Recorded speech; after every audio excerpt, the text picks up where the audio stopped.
betsaka copier-coller arina toamasina.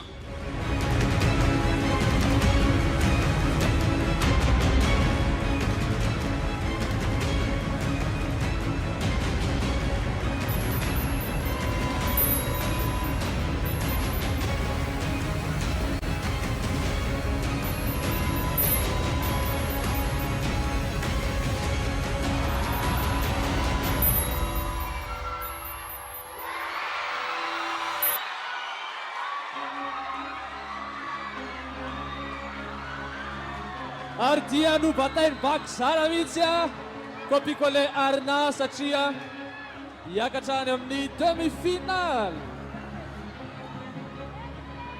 Milama Noho ny fihetsepo be loatra arina avy aty ambarina. efa misy dokotera ao ambadika ao a fa zamana isika.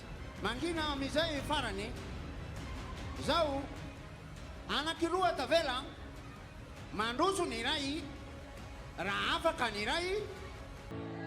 Ireny vokatra ireny a dia noty sy ny votinina izay nalefanareo tany tokantrano. Copier-coller Stella Afro